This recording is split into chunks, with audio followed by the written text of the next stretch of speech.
dernière scène de la journée. Mon nom est Daniel Latouche.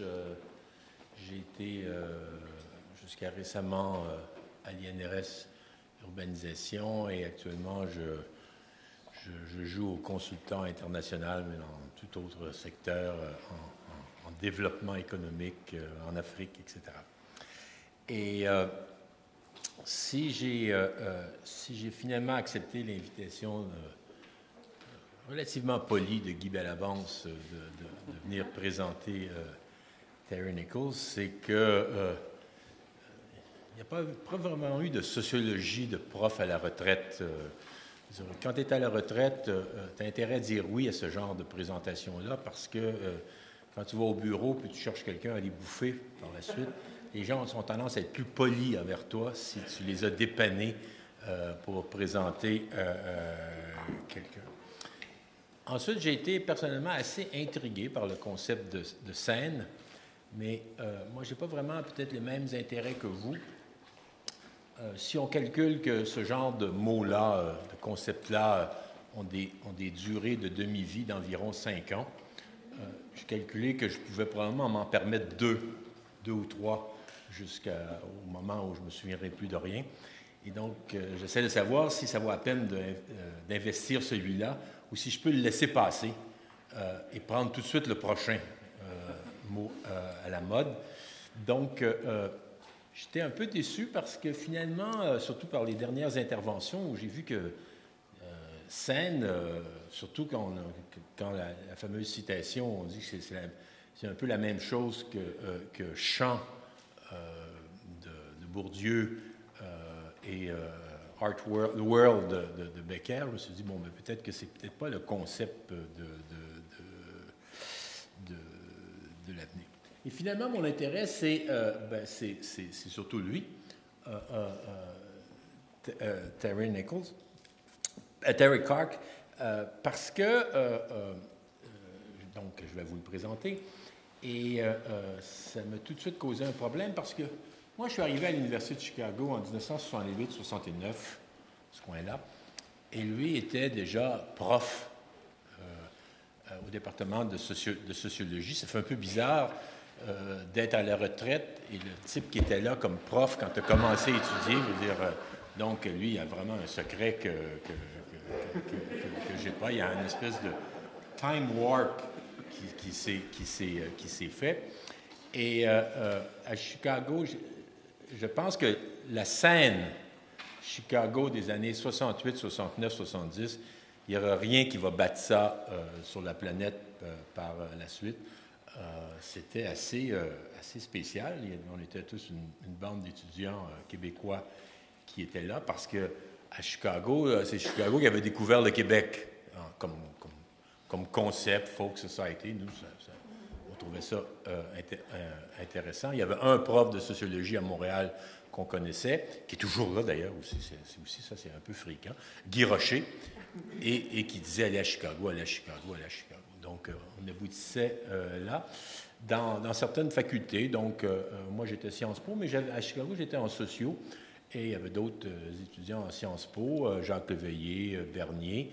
Il y en avait un en économie, Montmarquette, qui est devenu à droite de Friedman et qui continue à sévir au Québec. Mais à l'époque, ça faisait des discussions intéressantes. Mais Terry, à Chicago, il était dans les trucs en tout cas, qui, moi, ne nous intéressait pas vraiment beaucoup, je veux bien dire. Il était dans le truc de community power, donc les trucs communautaires. Moi, j'étais plutôt dans les maths. On avait lu Boudon et on était très, très préoccupés des coefficients bêta standardisés.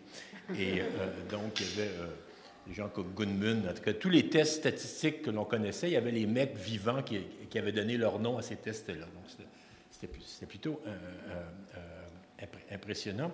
Et je me souviens très bien, on m'avait forcé de suivre le séminaire de Shields sur les intellectuels, etc. Et Shields m'avait assigné d'office un type dont je devais présenter, c'était Tarde.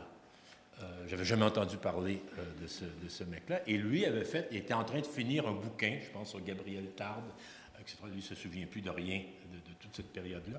Donc, je m'étais tapé les tardes, ça ne m'avait pas vraiment impressionné trop. Ça me paraissait un sous-produit des grands intellos français. Et donc, il y a un Terry de toute cette phase-là, jusqu'à relativement récemment, qui est dans les études locales. Je l'ai revu ensuite au Cervelle à Bordeaux. Il était très local encore, vie locale, on ne pouvait pas être plus local que ça. Donc, communauté, il était même des trucs sur la fiscalité locale. Il cadrerait parfaitement bien avec le maire Coder ici, puis tous les problèmes de fiscalité au Québec. Donc, je pense qu'il était très dans ce secteur-là, très Chicago, dans la perspective, pas École de Chicago, mais la perspective Chicago. Et finalement, tout à coup, moi, je n'ai jamais su vraiment qu'est-ce qui s'était passé, mais je pense que vers 2005 ou 2004, tout à coup, on voit apparaître un bouquin de City as an Entertainment Machine. Donc moi, j'ai été convaincu dès le début qu'il y en avait deux. Il y en avait un autre, ça ne pouvait pas être le même qui s'intéressait à The City as the Entertainment Machine que le Terry Clark qu'on avait connu à Chicago. Donc, je ne sais pas quel des deux va parler aujourd'hui, mais je soupçonne que... il y a encore le mot « power » dedans. Je pense que c'est « PowerPoint », je pense que ça ne veut pas dire la même chose tout à fait. Mais je pense que c'est le deuxième qui va parler. J'ai vu dans certaines de ses dernières présentations qu'il y a quand même un lien avec le premier Terry. Et donc, il va nous parler, le titre est là, lui, ce n'est pas tellement un long titre, mais c'est plutôt la liste des livres de téléphone qui suit, qui est impressionnant. Donc, on s'est entendu pour à peu près 45 minutes de temps. De toute façon, on n'osera pas trop le couper. Et ensuite, il y aura des questions. Et aussi, c'est entendu, c'est déjà une sorte de claque préparée. Les questions seront surtout pour les étudiants. Donc, si vous avez plus de 30 ans, je ne vous reconnaîtrai pas. Donc, si vous avez moins de 30 ans, je vais vous reconnaître. Donc, professeur Clark, c'est à vous, ici ou là-bas, comme vous voulez. Merci bien. Et je n'ai pas lu son curriculum vitae. Allez sur le site, après 12 pages, vous avez compris que c'est comme ça. C'est un grand plaisir d'être ici et de participer avec vous sur des questions à nos cœurs actuels.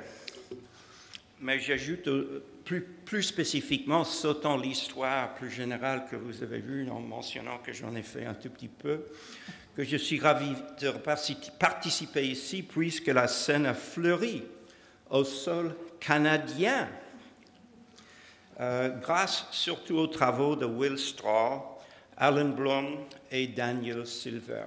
Vive le Canada! Je vous présente d'abord notre approche aux scènes, considérée dans la deuxième partie comme comment l'approche est sortie du nouveau contexte social à partir de 68, les phases que vous avez vues un peu plus tôt aujourd'hui. Troisième, offre des propositions d'illustration. Et quatrième, exemple concret.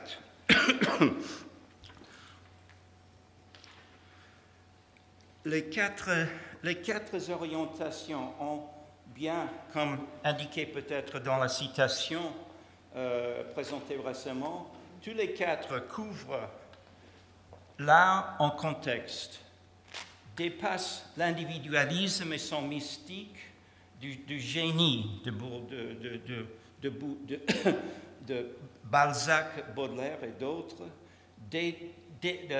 dépasse les caractéristiques simples telles race, classe, genre et origine nationale et considère comment ces éléments se joignent. Ça, c'est commun à tous ces quatre.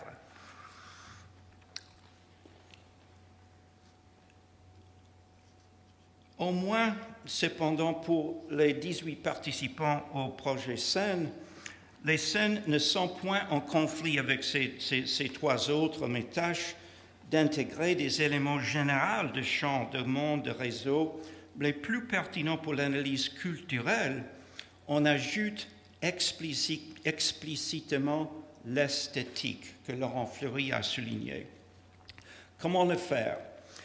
Les scènes constituent un tableau périodique d'éléments culturels. Au lieu de gaz nobles, nous partons des morceaux discrets de sens esthétique comme la glamour ou la transgression.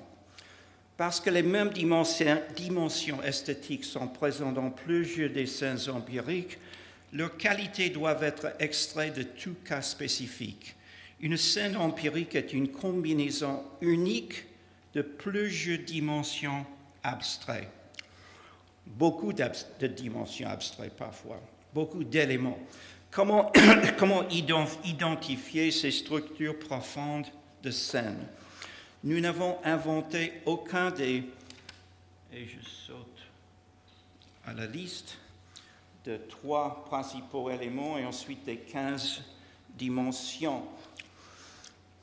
Nous n'avons inventé aucun des 15. Il provient de siècles de réflexion esthétique qui viennent de sources classiques de la poésie, des romans, de la religion, de la théorie esthétique, de la culture, philosophie. Bien que cela ne donne pas un système fermé, il suffit pour construire un ensemble de dimensions assez fondamentales que le revenu ou la race. Structures profondes linguistiques sont analogues à des éléments chimiques. Nous présentons donc notre structures profondes linguistiques sont analogues. Donc nous présentons aussi notre grammaire de scène. Les étiquettes telles que transgression définissent les règles de jeu, de base de jeu et leurs valeurs sous-jacentes. Les 15 dimensions générales combinent en plusieurs autres types.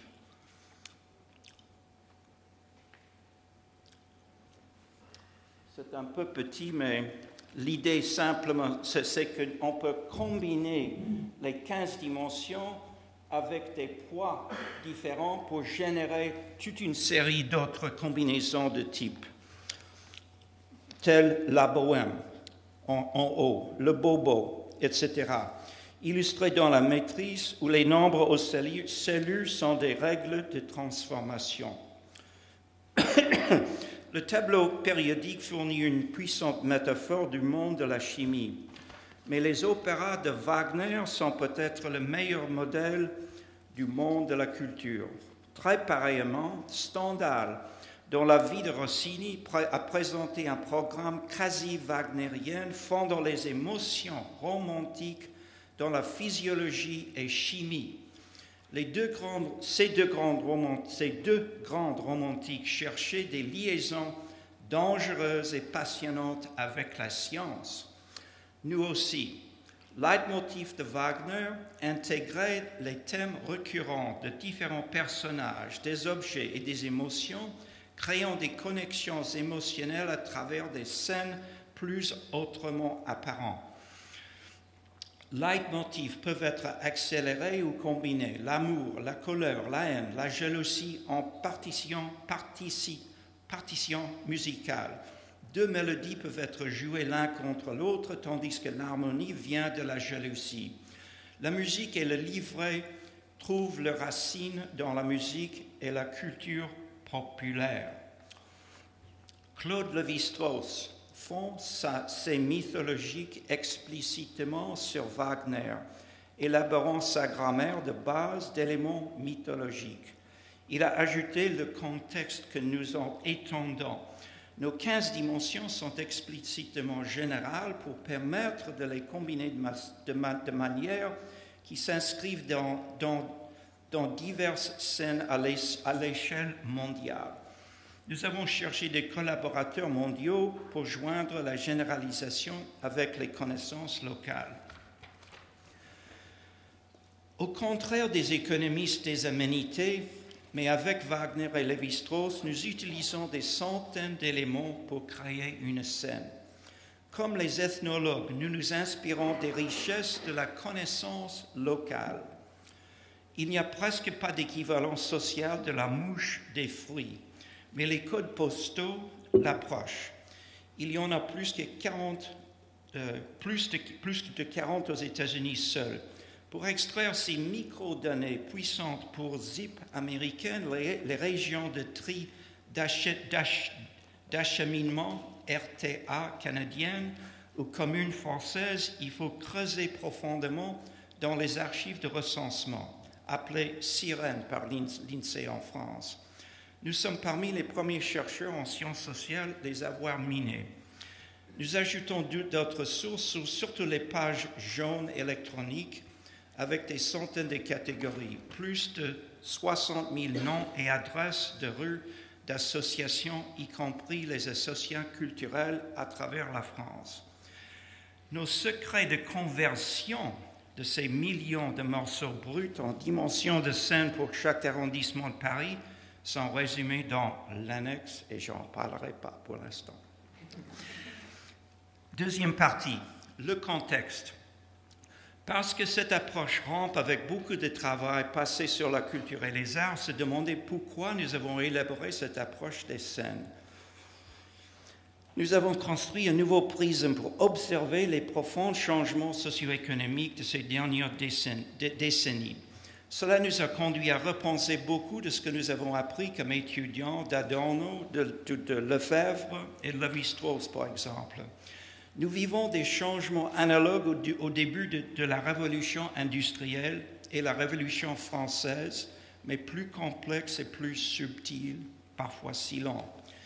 Les scènes en tant que concept émergent des transformations à Paris en 68, plus à la place Tiananmen et du mur de Berlin en 89, plus l'éducation suivie par la diffusion des idées démocratiques, les migrations mondiales, l'Internet et de nouveaux idéaux culturels. Mais ce ne sont pas universels. Tendances varient selon les quartiers à travers le monde. Comment relier ces changements dans la culture générale à la culture artistique? Sous l'impulsion, en partie par le décalage entre les théories anciennes et les nouvelles modifications sociales depuis surtout l'année 2000, la culture est devenue un des sujets les plus populaires en sciences sociales chez les jeunes en Europe et en Amérique du Nord. Pourtant, il nous manque un cadre cohérent pour identifier et rejoindre les éléments fondamentaux de l'analyse culturelle et les intégrer dans les sciences sociales. Considérer combien une hiérarchie dominante est supposée dans les déclarations fortes de Foucault, Baudrillard, Bourdieu et le canard enchaîné. Plusieurs de leurs éléments illustrent le résidu du passé, surtout l'hiérarchie du droit romain et de l'administration napoléonienne, qui dominait la vie intellectuelle pendant des siècles. Détaillé dans Mes prophètes et patrons, par Fabiani et Mandras, par exemple, plus les enquêtes internationales. De nombreuses analyses ont perdu leurs amarres depuis 68 et 89. Nouveaux thèmes comme l'égalitarisme, la démocratie, le rôle des genres revisés, la consommation sont entrés pour contester les thèmes classiques. Pour refondre les concepts tels que la culture d'élite et de masse, la domination culturelle, la culture de classe, envisager ce qui se passe dans les rues et les quartiers et chez tous les citoyens avant de retourner aux arts. Nous avons cartographié ces grands changements avec la nouvelle culture politique en 7 livres résumés ici dans une seule image presque. Mais d'abord, je passe rapidement aux éléments de scène tels que nous les utilisons, voisinage, etc. Mais surtout les valeurs. Le numéro 5, c'est ça la grande différence de ce qui s'est passé auparavant. Beaucoup n'y voient que l'État en recomposition, c'est le canard enchaîné du Midi. Mais plus je déçu du passé, on aurait cherché quelque chose de classique et programmatique dans un parti politique. Nous avons tâché de trouver des réponses dans des facteurs qui encouragent, mes excuses pour la manque de traduction française. Google m'a essayé, mais j'ai trouvé que Google ne parle pas toujours très bien le français. La consommation explique plus de la société et de la politique, alors que la rareté, la production, le travail, le capital expliquent moins. Consommation plus et production moins. Égalitarisme, droits humains, tolérance sociale générale deviennent des points saillants politiques et sociaux plus que les intérêts de classe et le quid pro quo clientéliste. Les citoyens sont en hausse, tandis que les partis, les syndicats, les élites traditionnelles déclinent. Community power. Une baisse de programme des partis intégrés et une hausse des arènes spécifiques, féminisme, droits de l'homme, l'écologie, parfois dirigées par de nouveaux mouvements sociaux. Ces facteurs se combinent dans une nouvelle culture politique qui résume dans les changements de leur dynamique de causalité dans quelques 20 propositions publiées en français chez Hachette. Proposition centrale est une baisse de la hiérarchie qui se répète dans toutes ces quatre dimensions, ces quatre boîtes. Ces tendances sont plus fortes chez les jeunes à l'Ouest, mais certains, bien que moins dans l'Ouest, expriment des valeurs semblables dans des pays tels que l'Inde ou le Brésil. L'ascension de ces nouveaux points de vue généraux engendre des réactions contre fortes dans les mouvements nationalistes, irrédentistes, du Front national français débutant aux séparatistes russes, ukrainiens, à l'Al-Qaïda et à l'ISIS. La nouvelle culture politique est un changement radical de la domination idéologique gauche-droite classique de l'analyse culturelle pendant près de 2 siècles. Cette rupture a été forte dans les nouveaux mouvements sociaux des années 70, puis la troisième voie, les bobos, le néolibéralisme et toutes sortes de nouvelles coalitions et d'autres changements depuis 2000. Beaucoup de dirigeants de partis politiques sont perdus, sont donc nombreux intellectuels qui ne voient que le désordre. Interprétation, pourquoi la perspective saine, elle distille les changements mondiaux depuis 68 et 89 qui transforment la culture et les arts.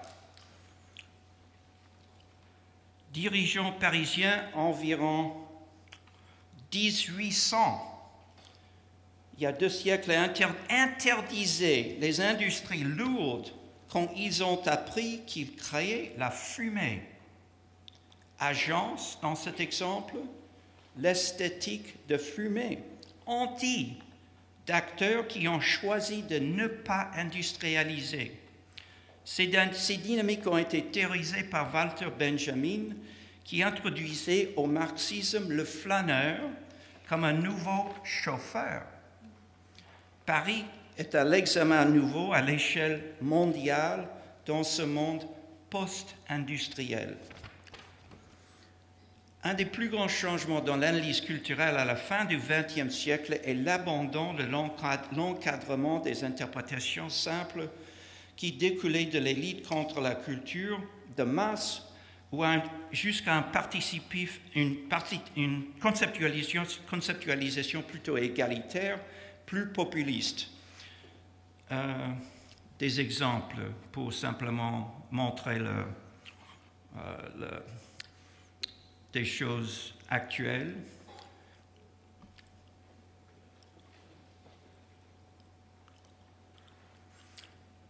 Ça tournait à Paris, on faisait des photos des gens, on mettait les photos ensuite au Panthéon à côté des grands Français. Vous êtes des grands Français, vous êtes l'égal de tous, et le message sous-jacent. Nous sommes tous égaux.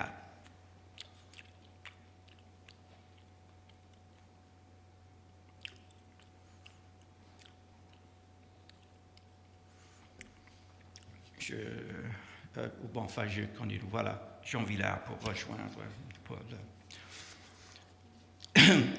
Changement dans 3 grands étapes. Premier était le marxisme explicite de Brecht, Adorno, Lukács, Benjamin, Goldman, des années 30 aux années 60. Deuxième était les années 60-70, avec conflit critique des, disons, laïcs marxistes, comme Bourdieu, de Maggio. Troisièmement, après 2000, et en plus de production, le travail et la famille primordiale, des analyses ajoutées de nouveaux pilotes comme les perspectives culturelles et esthétiques dynamiques, afin de comprendre la participation du public et d'autres activités de consommation. Ce troisième implique une rupture de paradigme majeure, surtout pour les théoriciens européens. Clés, ces analyses des arts ont des parallèles directs dans d'autres analyses sociopolitiques telles que la montée de la société post-industrielle, le vote, la mobilité sociale, les marchés du travail, où d'anciens paradigmes se sont refaits après beaucoup de débats. Une proposition centrale, pour continuer avec un autre thème que vous avez entendu, Laurent Fleury a publié de gros livres sur ces 2 institutions. Il ne s'était pas inventé cet après-midi. Et j'ajoute aussi international à travers le monde. Une proposition centrale. La baisse de la hiérarchie conduit à l'émergence de dynamisme nouvelles, plus autonomes et distinctes. Corollaire, l'augmentation des arènes plus spécifiques et leitmotifs culturels distincts et leur saillance pour nous aujourd'hui. Cette proposition générale illustre que les composants de la scène sont entraînés par différentes variables qui décalent en importance selon la géographie et le temps. Ces changements culturels généraux prennent plus de puissance quand elles sont joints avec les arts et la culture, l'esthétique et l'émotion. Boulevard sans fumée a inspiré les écolos globales. Une partie de l'anti-hiérarchie explicitement, les pilotes de la contre-culture initialement émergés dans des institutions distinctes et en confrontation avec l'élite, comme l'aliénation de Brecht-Weil dans Mahagoni, et le théâtre, le Berliner Ensemble, le TNP, le frigo, les squats, l'art des squats. En créant ces nouveaux scènes dynamiques, ils mènent les institutions établies à suivre, comme les a montré le film noir a transformé Hollywood aux années 60.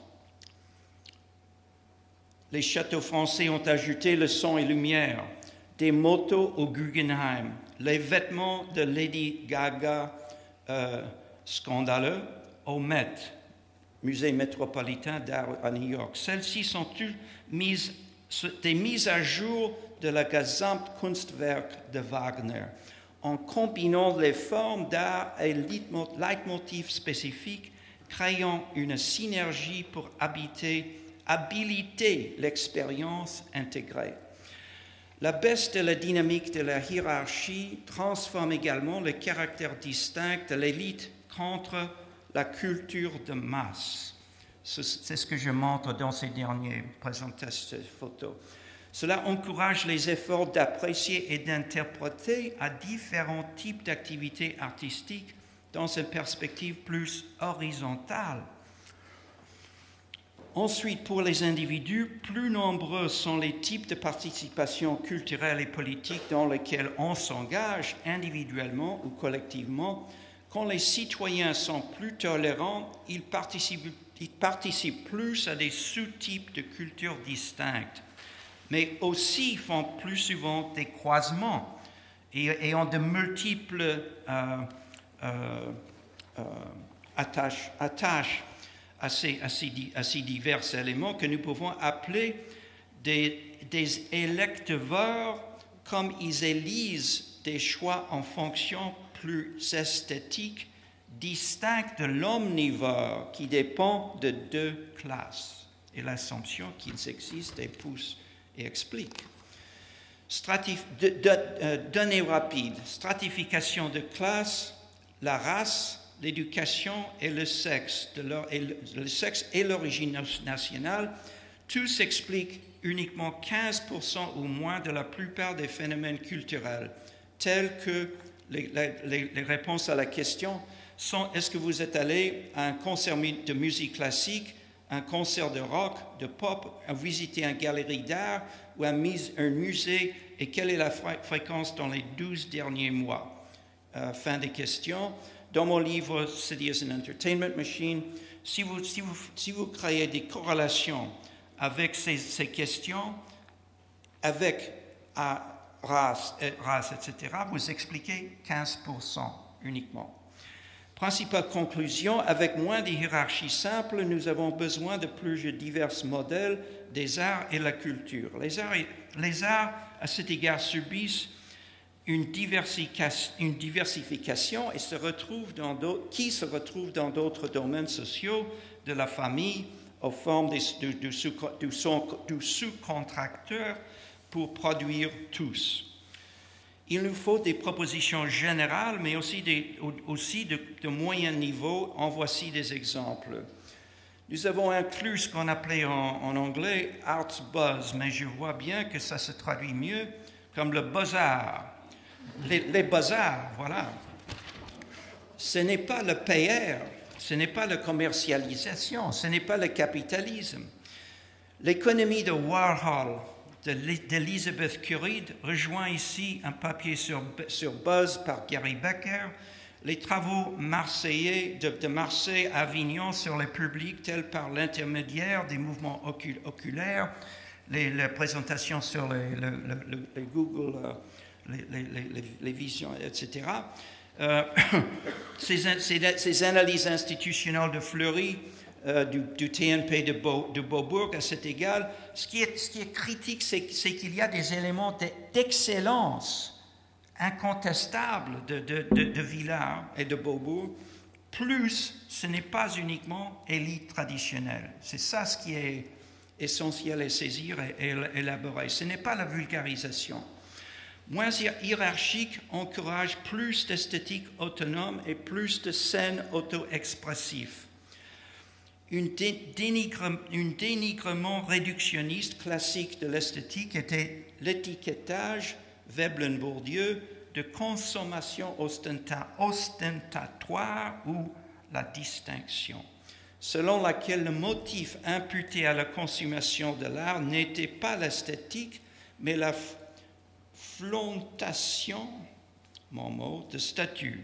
Sans doute, beaucoup agissent sur des motifs non esthétiques, mais toute comme une hiérarchie sociale plus rigide peut être invoquée avec plus de confiance pour expliquer Louis XIV, alors peut-on s'attendre à une montée de nouvelles dimensions plus subtiles et subjectives de montée plus récemment, pas seulement d'argent ou de classe de la production, mais les préférences de consommation aussi, de nouveaux critères tels l'authenticité. Donc, c'est un de nos trois grandes dimensions. L'authenticité est un dénigrement explicite de ceux qui agissent simplement comme Veblen et Bourdieu de distinction ont trouvé normal. Proposition, plus la baisse dans les hiérarchies sociales, plus les motivations non hiérarchiques peuvent entrer et accroître, comme la consommation culturelle authentique, esthétiquement conduite, auto-expressive personnelle, avec ou sans public. On se réjouit de l'art, pas uniquement parce qu'il y a un public. 1968 n'était pas une révolution marxiste. Elle n'a pas aboli le capitalisme, certes, mais certains ont l'interprété ainsi comme étant sans importance. Pourtant, ce fut une révolution sérieuse dans la culture, l'esthétique, la participation égalitaire, la démocratie et l'identité. Elle a conduit à de nouveaux mouvements sociaux, NSM, et le politiquement correct de la scène culturelle politique d'aujourd'hui. Certaines, 60 à 70% des citoyens d'Europe, d'Amérique du Nord et du Japon soutiennent ces principaux éléments de la nouvelle culture politique comme l'égalité des sexes, la tolérance raciale, les droits humains comme idéaux. L'impact de cette nouvelle culture politique globalement est néanmoins suggéré par le charisme des scènes de rue, accru par les médias mondiaux tels que le Printemps arabe, 2013 Kiev, 2014 événements en Hong Kong qui sont en train de se poursuivre. Considérons deux propositions de niveau intermédiaire. Tout d'abord, la proposition Tocqueville. Au moins que la participation citoyenne construit la légitimité et la confiance. Deuxième, de Balzac et Baudelaire, bohème est moteur d'innovation. Ces deux théories d'inspiration française semblaient échouer quand nous les avons poursuivies initialement en Chine, en Corée et au Japon. Quelques 18 participants du projet Scène ont exploré presque pendant une décennie, conduisant à une reformulation plus subtile, intégrant les arts dans une dynamique mondiale intitulée Tocqueville Kankarigake ? Ça vient de sortir. Quand d'autres hommes, culture et le contexte, scène peuvent aider. D'abord, nous reformulons la proposition Tocqueville-Putnam à souligner le contexte et les règles du jeu pour les participants locaux.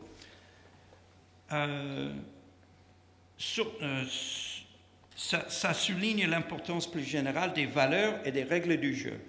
Surtout Bowling Alone de Putnam, les résultats changent radicalement lorsque nous analysons pas la participation totale telle qu'il a fait, mais par activité distincte, par arène, tel l'environnement ou les arts et la culture. Alors, au lieu de la baisse que l'on trouve en général, on trouve une montée dans l'importance de la culture.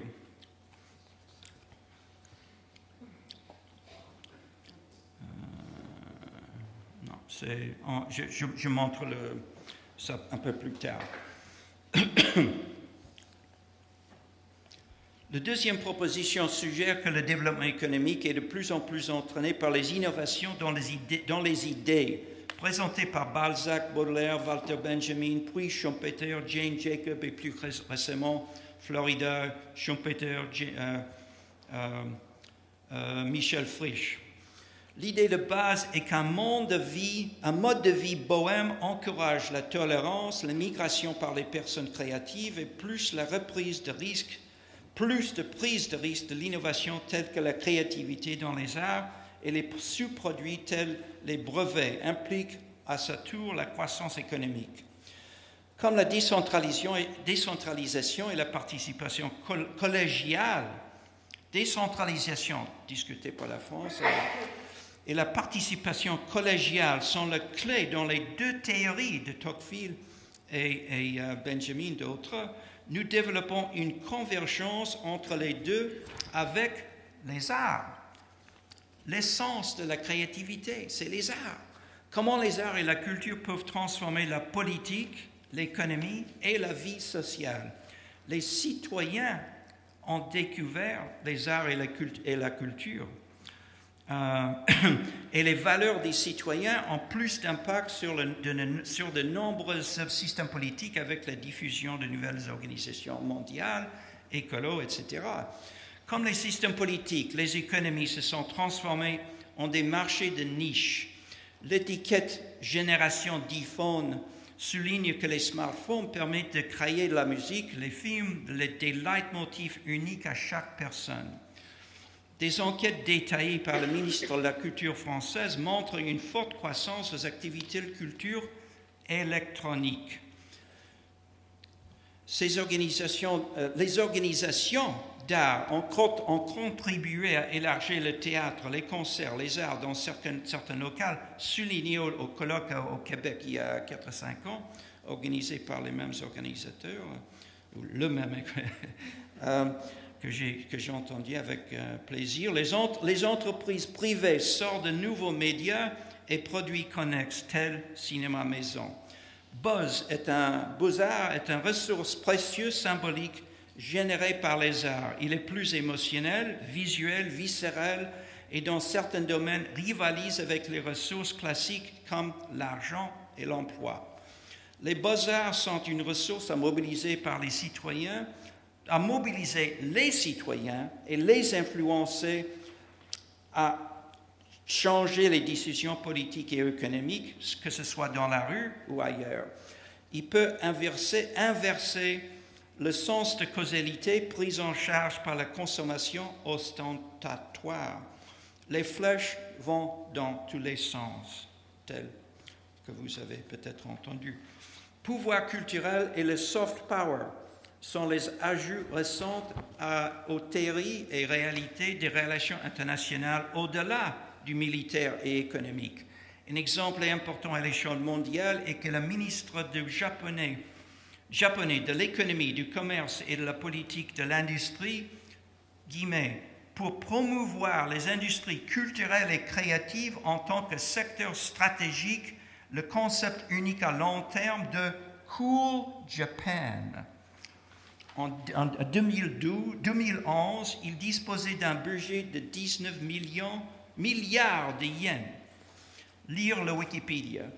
Animé est moins cher que la guerre. Beaux-Arts est un nouveau drapeau levant devant les transformations, les arts et la culture comme un élément fondamental de la nouvelle économie et politique. Le Beaux-Arts est une ressource symbolique analogue à la confiance et à l'argent. L'argent est symbolique, ce n'est pas le verre, ce n'est pas les trucs, le truc. On peut identifier de manière analogue l'inflation et la déflation de buzz et plus encore, élaboré dans le livre Kentucky-Carrier. Des exemples de scènes spécifiques, analyse et résultats. Enfin, je montre Outbuzz. Je contraste ici rapidement avec d'autres concepts.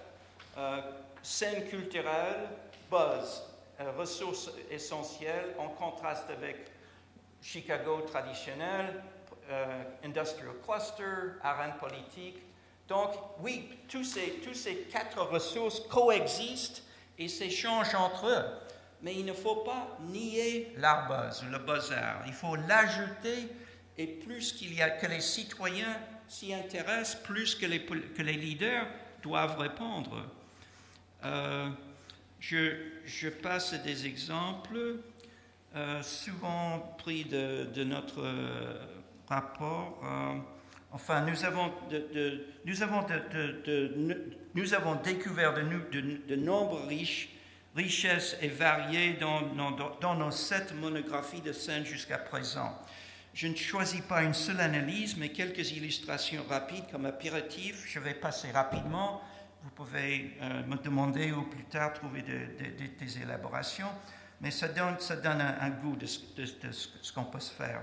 Les analyses de scène et les éléments ne sont pas pour remplacer, mais pour compléter et se joindre à d'autres. Beaucoup de données sont disponibles sur le web gratuitement.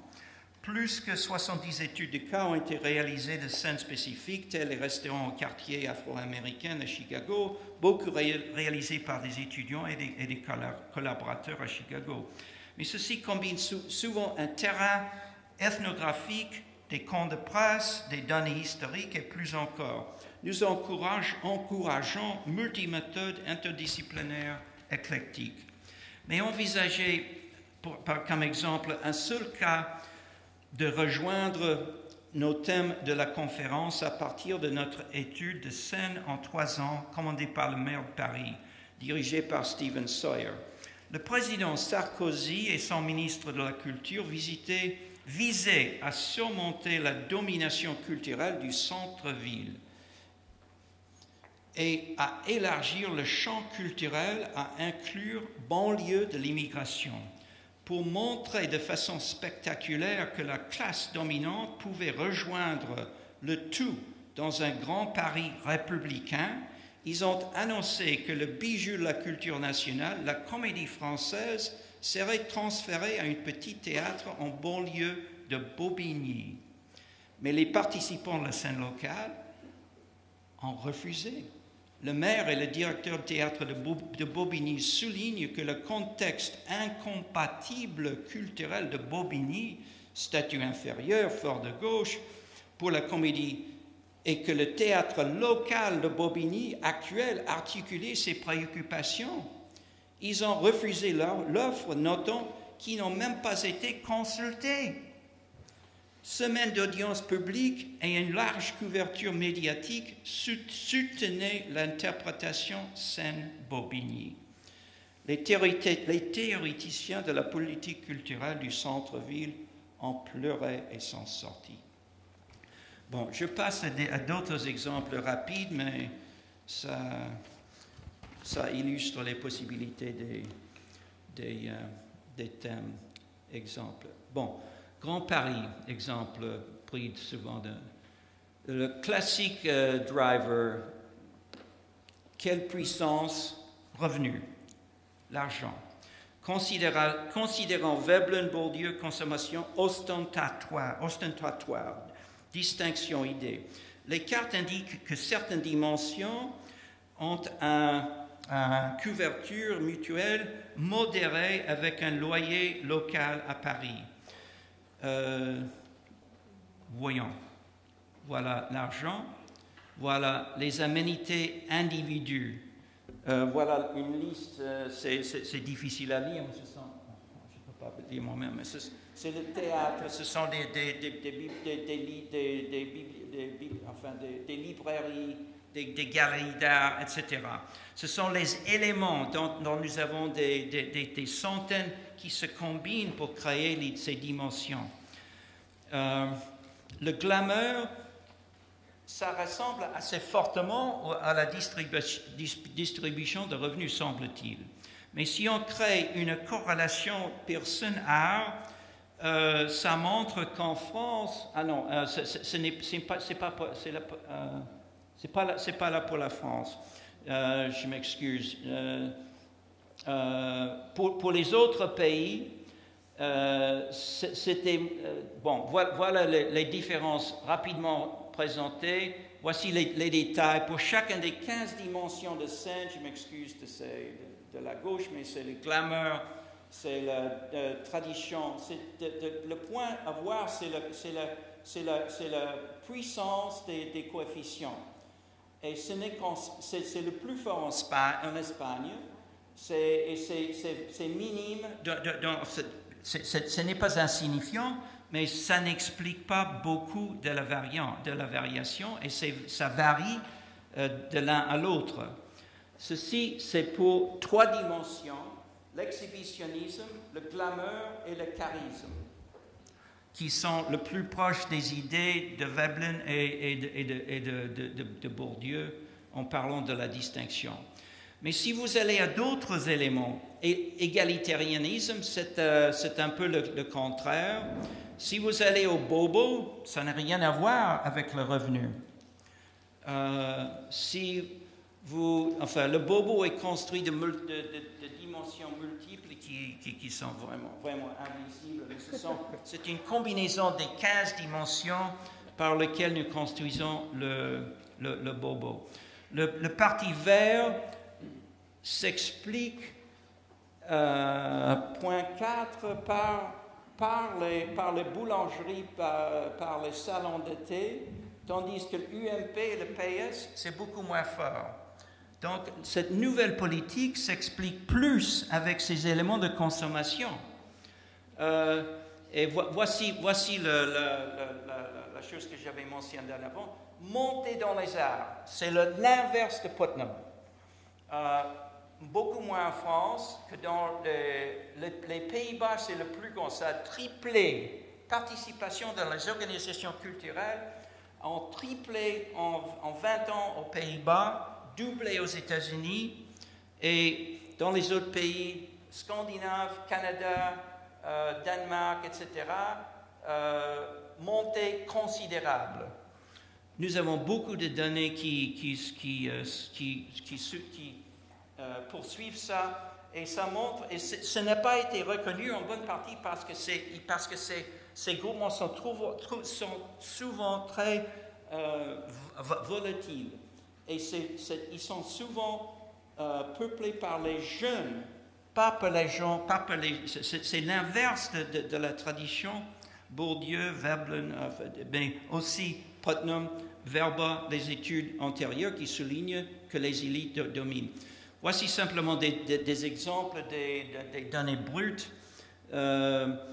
Les églises, les clubs de nuit, les églises catholiques, les cafés, la pizza, les églises baptistes, bookstores, etc. Donc nous avons des tas de choses qui combinent, qui se combinent dans une scène. Nous ajoutons aussi, nous avons une thèse de doctorat sur le marcher à pied. Quel pourcentage de la population marche à pied pour aller au travail?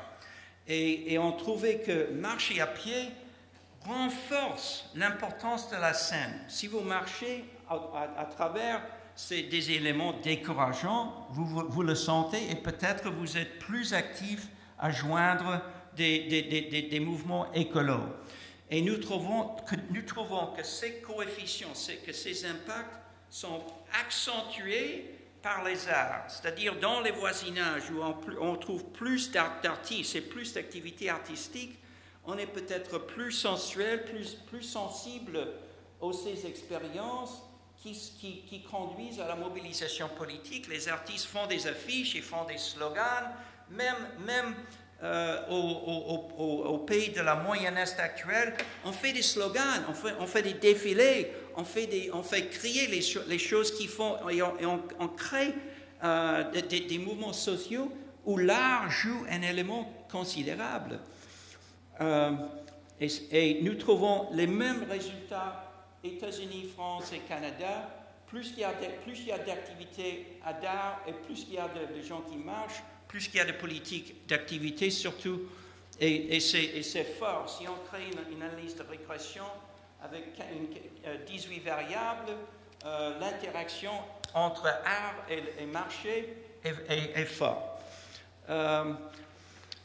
Simplement exemple de mon ton et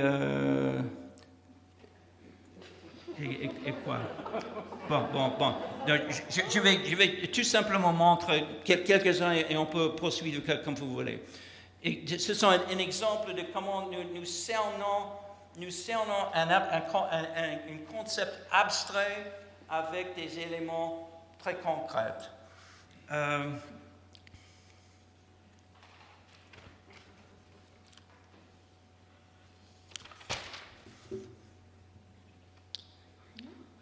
Nous les codons au bas. La bohème se définit par exemple à travers ces coefficients de transformation de chacun des 15 dimensions. Nous pouvons définir la bohème. Et donc ça s'applique à un quartier spécifique à Paris ou au Tokyo. Les facteurs analysés, associés avec la bohème, la participation tocquevillienne peut marcher, ou bien ça peut avoir aucun effet, ou bien ça peut avoir un effet négatif. Et nous trouvons tous les trois dans les scènes différentes. Importance donc du contexte de la scène, de pourquoi ces flèches changent de valeur. C'est ça que la scène peut ajouter concept. Ça touche à l'importance de ces changements. Pourcentage des États-Unis, des employés total leisure and hospitality, loisirs, etc., ça monte depuis presque plus que 50 ans. Il n'y a guère de récession. C'est un changement de secteur, ce n'est pas cyclique. Et c'est Canada, pourcentage de changement en aménités diverses, c'est difficile à lire, mais un grand changement positif pour les arts nouveaux, moins pour le bowling mais les sports montent. Enfin, je saute. Voici exemple des coefficients selon les cultures politiques différentes que je montre simplement pour indiquer que, bon voilà, je termine rapidement.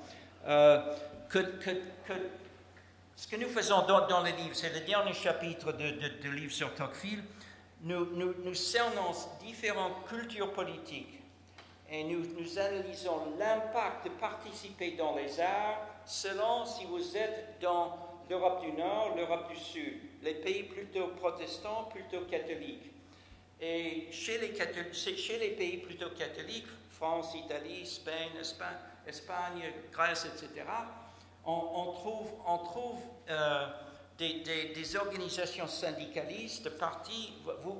Nous découvrons un peu les batailles de l'eurozone actuelle qui continuent à l'intérieur de l'Union. C'est-à-dire qu'il y a le clientélisme, les partis classiques de gauche, les syndicats au sud, tandis qu'au nord, il y a, comme vous voyez, je cite ça simplement pour dire que nous avons cerné les mêmes éléments qui se retrouvent dans les débats de la presse, etc. Ça montre que ça se tient et qu'il y a plusieurs dimensions de participation. Ce n'est pas seulement la vôtre, ce n'est pas simplement la participation dans les organisations, c'est aussi les protestations dans la rue, c'est aussi ce qu'on fait à Kiev, etc. Ça compte et c'est mesuré et ça est considéré plus légitime dans la nouvelle culture politique que dans les traditions hiérarchiques, où ça veut dire révolution. Bon, voilà. J'avais simplement à la fin pour dire comment traiter la question des jobs et d'art, où est l'influence. Et nous cernons les influences soit des arts sur les jobs totaux, soit les jobs totaux sur les arts, en examinant les deux flèches diagonales et les comparant de puissance. Et les résultats rapides, c'est que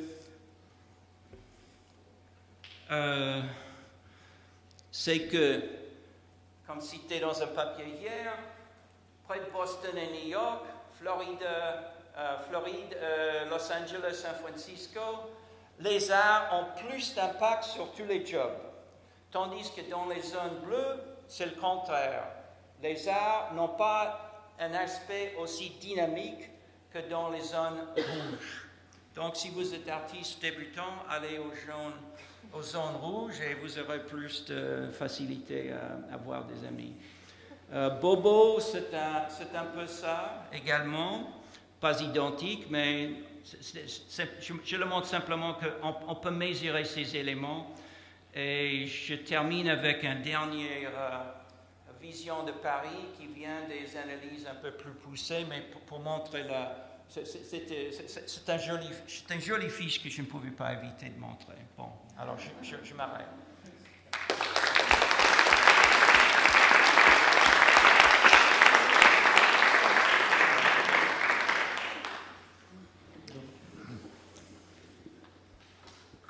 Très curieux de voir les questions. Donc, qui est les... Allez-y. Oui, d'abord, merci beaucoup pour cette présentation, c'était très riche. J'aimerais vous entendre davantage sur la question de la hiérarchie, peut-être. Dans votre présentation, vous avez fait la proposition selon laquelle donc le contexte social et économique des années 68 vous a amené à un certain déclin dans la hiérarchie sociale, ce qui permettrait de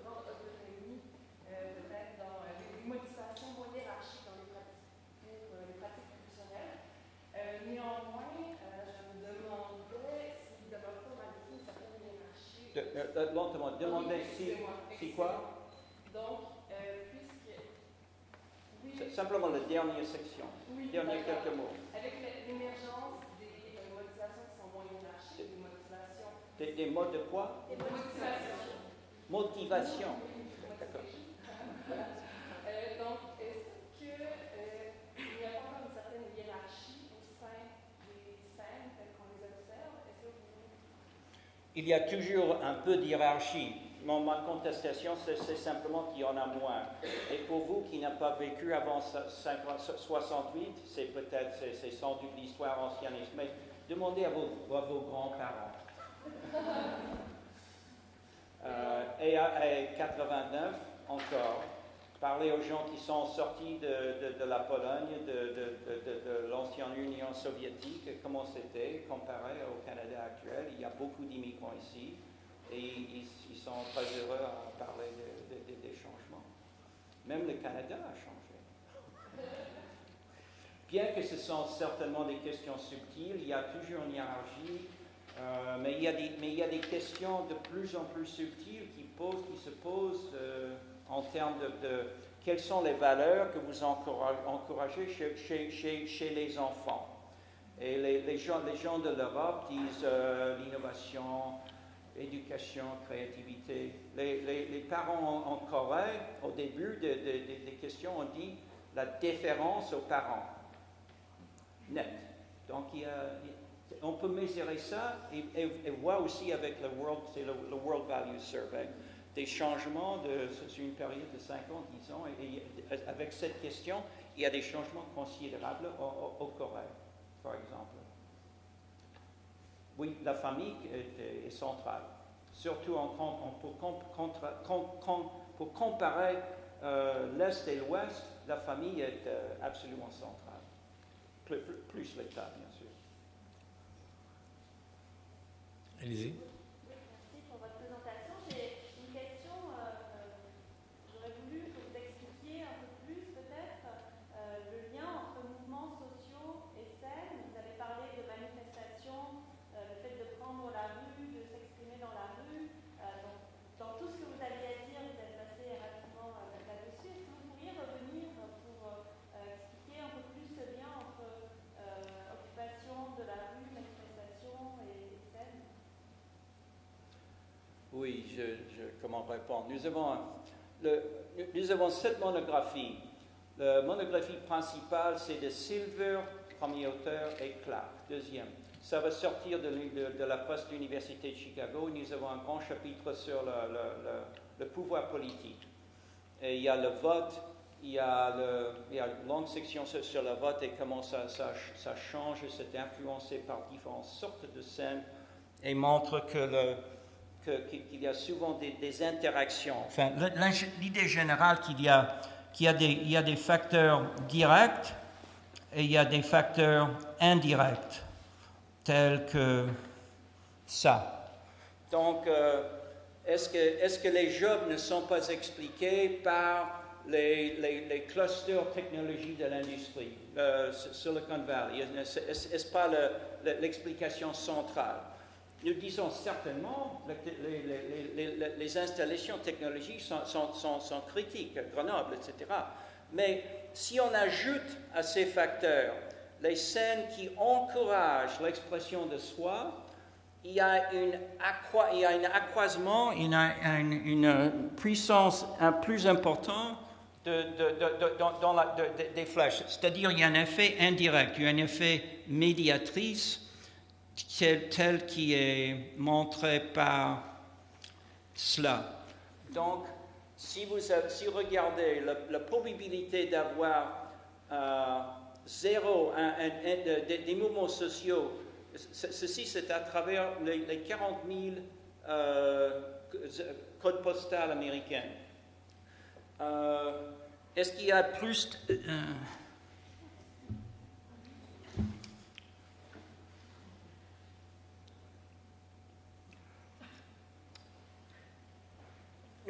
Nous avons un modèle d'une quinzaine de variables. Ces variables génèrent ces lignes différentes.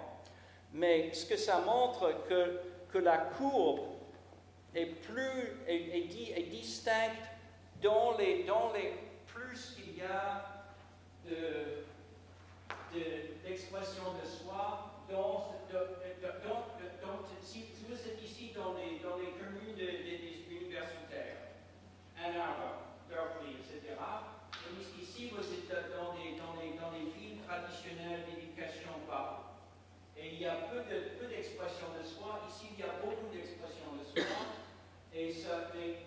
Mais l'idée, c'est que nous ne cherchons pas une seule relation causale, mais nous tâchons de voir que tous les facteurs, éducation, âge, revenus, race, etc., ont des impacts, mais que ces éléments ont plus d'impact que l'expression de soi encourage plus d'activités des mouvements sociaux. Si vous avez plus d'expressivité, donc si vous avez ceci, c'est un des 15 dimensions principales de la scène. Et nous suivons cet exemple pour simplement montrer que plus la scène encourage l'expressivité de l'individu, ça encourage les mouvements sociaux en plus, à côté, en plus des autres variables qui sont contrôlées dans une analyse. C'est plutôt une analyse qu'on appelle hiérarchique. C'est une sorte d'analyse régression à travers les niveaux différents. Parce qu'on a des facteurs d'État, de région, métropolitain, ville et ZIP. Est-ce que je me trompe, Terry? Pardon? Est-ce que je me trompe en interprétant le tableau de droite en disant que qu'est-ce qui est important, c'est qu'il y ait au moins un mouvement social. S'il y en a au moins un, la courbe augmente beaucoup plus rapidement à mesure que l'impact de la scène d'expression personnelle joue beaucoup plus fort que si on prend simplement le nombre de mouvements sociaux. C'est que, en fait, c'est entre 0 et 1 que c'est plus important. S'il y en a plus, c'est mieux, mais s'il y en a un, au moins, ça va. Oui, exactement. C'est ça, il commente sur la différence entre le gauche et le droite. Mais c'est la même histoire, mais c'est même plus fort si nous parlons d'un 1 jusqu'à des douzaines et douzaines de mouvements sociaux. Alors l'impact de self-expression est plus fort que dans le cas où il y en a zéro, parce qu'il y a beaucoup de codes, il y en a pas. Voilà. Ça c'est un exemple un peu simple peut-être, mais précis de la moyen que nous avons tâché de cerner et utiliser les scènes. C'est-à-dire ne pas dire que la scène fait ceci, mais de tâcher de voir quel est l'impact en plus des autres facteurs.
Le livre sur Tocqueville, c'est le premier livre qui est explicitement international avec comparaison entre pays, page sur page sur page sur page. C'est en cours, nous sommes en train de le faire, mais je dirais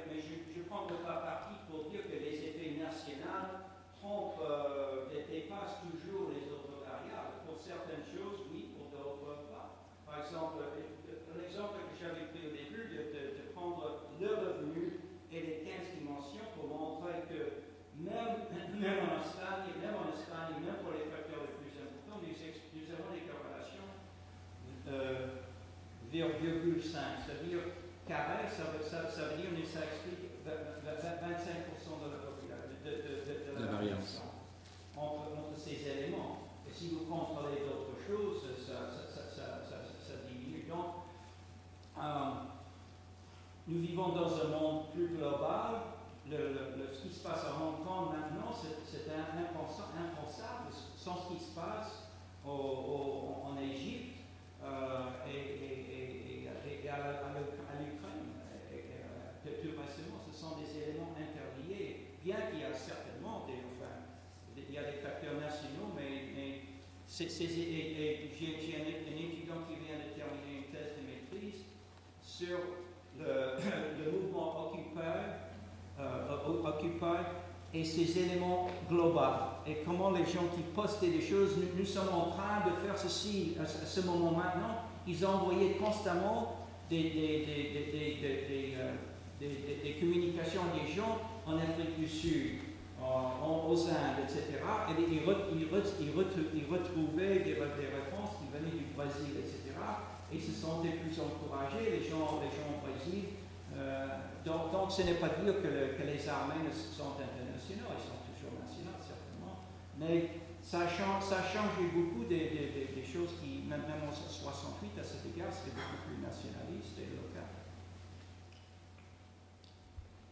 Auriez-vous un commentaire à faire? Ça m'apparaît être du cultural ou arts data mining sur une grande échelle. J'ai un peu pensé à, vous ne l'avez jamais cité, en fait personne n'a jamais cité Marcusson, Jobs, oui, Arts and Jobs, oui, ou les projets Philadelphie. Oui. Il y a des liens entre tout ça et quel est votre... Pour des gens qui n'ont jamais fait ou qui seraient intéressés à faire du arts data mining, est-ce que vous avez des commentaires ou un conseil de ne pas le faire, peut-être? Il y a 2 ou 3 personnes qui font un peu ça. Anne Marcusson, un peu Florida, un ou deux. Je dirais qu'elle est le plus en avance. Elle est intelligente, elle a travaillé, elle connaît bien les données, elle travaille beaucoup sur les arts pendant 15 ans. Mais elle n'a guère de sentiment d'esthétique. Elle est venue à Chicago plusieurs fois, j'ai parlé souvent avec elle, mais je dis, est-ce qu'il n'y a pas des questions oui, est-ce qu'il y a des artistes qui sont bohèmes et d'autres qui le sont moins? Est-ce qu'il y a des femmes qui font de la peinture, qui sont mariées, des avocats riches et qui ne savent pas ce que c'est la bohème? Oui, peut-être, mais pour moi, et ces données viennent toujours du recensement. Alors, le recensement n'a pas de questions. Êtes-vous parti de Baudelaire ou pas? Est-ce que vous montez, vous suivez la fleuve de Baudelaire? Donc, nous avons des dimensions, tâchons d'introduire dès le début ces éléments esthétiques. Et parfois, on peut cerner avec des données de recensement, mais je dirais que les discussions que nous avons eues avec plusieurs de vous, les étudiants, il y a des données très, très riches sur l'Internet et qui dépassent rapidement ce que nous avons. Ça change très, très rapidement. Des sources de données qui n'existaient pas il y a 5 ou 10 ou 20 ans. Donc, les modèles, tels par exemple Anne Marcusson, il faudrait, à mon avis, tâcher de cerner des éléments par exemple, expressivité de soi. Ceci, c'est en contraste avec, par exemple, Florida. Florida parle constamment dans un chapitre de Industrial Clusters. C'est l'approche à Harvard qui était très développée. Il faut un cluster, il faut des éléments liés à la technologie. Il parle point de cette sorte de scène, mais qui est là implicite dans les... Oui, dans la région de San Francisco, il y a des gays, il y a des bars, il y a de ceci. Mais comment est-ce que ça se traduit pas seulement dans les brevets, mais dans les orientations d'expressivité que nous pouvons cerner, mesurer avec le data mining? Tout ça est possible. Mais en contraste avec ceux qui disent, qui maintenant, on prend des emplois, des gens qui sont des spécialistes de data mining, Moi je suis nous voulons travailler avec eux, mais ils ont besoin de vous.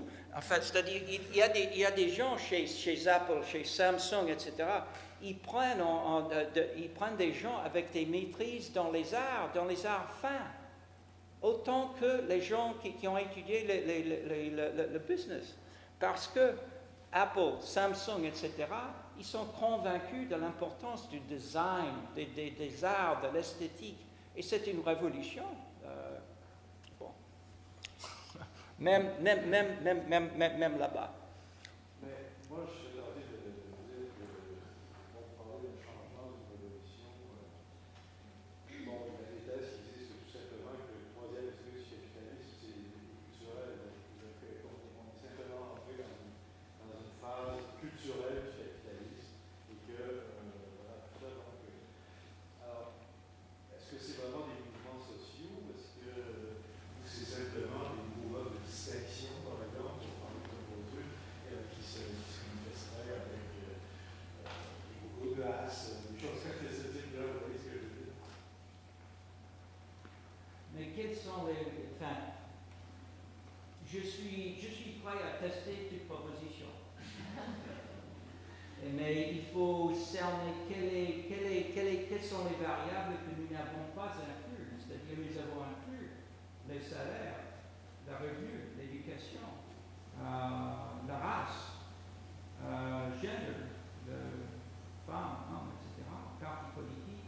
C'est-à-dire, on tâche de cerner, ce sont les variables classiques discutées par Bourdieu, par les spécialistes. Et ce n'est pas uniquement dans l'art. Ce sont, je souligne aussi, les mêmes choses se produisent, c'est pourquoi je cite Apple. Ce n'est pas seulement chez les gens qui étudient Rodin, Degas, c'est aussi chez Apple, c'est aussi les hommes politiques qui veulent se faire construire le centre Beaubourg. Mais, bien sûr, ce n'est pas universel. Je suis contre la position de hollywoodisation ou de McDonaldisation. Ritzer sort des livres constamment. Le monde se globalise. Nous allons tous aller au même cinéma, nous avons le même goût et c'est terrible. Et c'est du capitalisme, c'est une sorte d'explication quasi marxiste, mais disons, simpliste, je dirais. Nous avons constamment le contraire. Il y a des villes, telles les villes et l'État de Vermont a prohibé les grandes boîtes, les sociétés des grandes boîtes. Ils ne veulent pas les McDonald's, ils ne veulent pas les grands, ils ne veulent pas les choses standardisées. Ils veulent encourager l'autonomie locale, culturelle, comme les Parisiens en 1800 ont refusé les industries. Donc, à cet égard, je vous cite ce qu'ont choisi les Parisiens en 1800, et au lieu de dire que l'industrie nous impose quelque chose, c'était les Parisiens qui ont dit, alors nous, la fumée,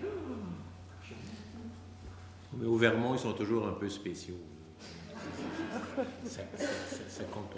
Bon, ben, d'autres remarques avant qu'on revienne sur qu'est-ce que Bourdieu aurait dit sur Internet, etc. Je sens que ça va venir. Donc, merci beaucoup. Super intéressant.